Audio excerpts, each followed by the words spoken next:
hari ini dengan judul Jangan Mendukakan Roh Kudus. Fungsi Roh Kudus yang kita tahu ada 7. Dari Yohanes 14 ayat 26, penghibur yaitu Roh Kudus yang akan diutus oleh Bapa dalam namaku, dialah yang akan mengajarkan segala sesuatu kepadamu dan akan mengingatkan kamu akan semua yang telah kukatakan kepadamu. 1. Menghibur yang susah dan remuk hati. Kedua, mengajarkan tentang firman Allah berupa kebenaran. Ketiga, mengingatkan akan hal-hal yang baik atau buruk. Dari Yohanes 15 ayat 26, jikalau penghibur yang akan kuutus dari Bapa datang, yaitu Roh kebenaran yang keluar dari Bapa, ia akan bersaksi tentang aku. Keempat, kebenaran adalah pribadi Roh Kudus. Dia memberitakan firman Tuhan yang adalah kebenaran. Kisah Rasul-Rasul 5 ayat 32, dan kami adalah saksi dari segala sesuatu itu, kami dan Roh Kudus yang dikaruniakan Allah kepada semua orang yang mentaati Dia. Kelima, Roh Kudus adalah bersaksi tentang keberadaan Yesus, kuasanya, mulianya, kekudusannya, dan sebagainya. Dan Roh Kudus bersaksi akan segala sesuatu di dalam kita. Dia tahu akan percakapan kita, dia tahu akan apa yang kita lakukan. Kita bisa berbohong kepada manusia, kita bisa melakukan yang tersembunyi bagi manusia. Tetapi Roh Kudus tahu apapun yang kita katakan dan lakukan. Dia bersaksi akan apapun yang terjadi pada kita. Yohanes 16 ayat 13b, ia akan memberitakan kepadamu hal-hal yang akan datang. Jadi nomor 6, Roh Kudus memberitakan tentang hal-hal yang akan datang, yang akan terjadi.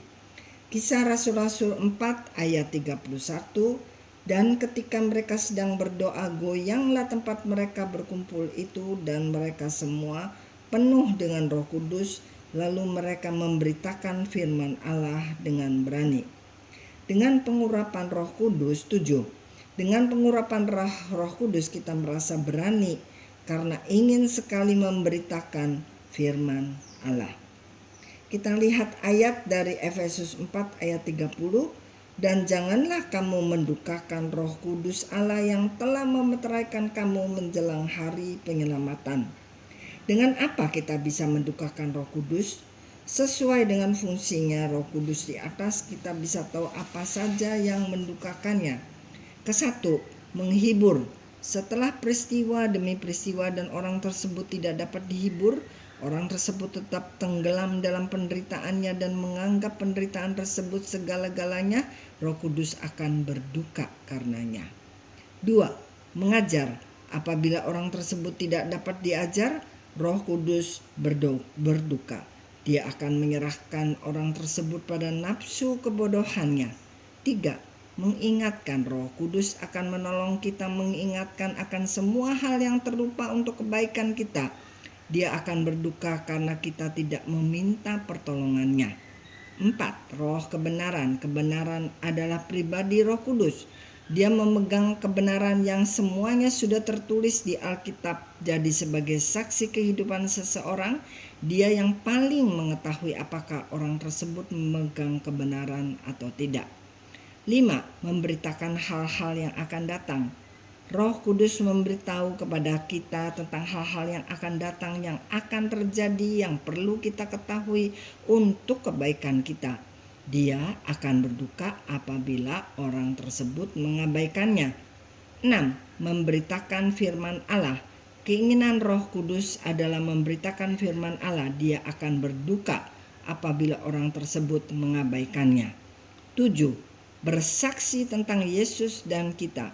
Roh Kudus bersaksi tentang Yesus, tentang keberadaannya, tentang pekerjaannya, tentang kuasanya. Demikian juga dia bersaksi tentang kita, apapun kelakuan dan kepercayaan kita yang tersembunyi. Dia akan berduka apabila harus bersaksi buruk tentang kita. Jadi buatlah Roh Kudus berfungsi sebebas-bebasnya dalam menghibur, mengajar, mengingatkan, memberitahu tentang kebenaran, memberitakan hal yang akan datang, memberitakan firman Tuhan, bersaksi tentang Yesus dan kita yang baik dan benar. Demikianlah renungan hari ini, sampai bertemu kemudian.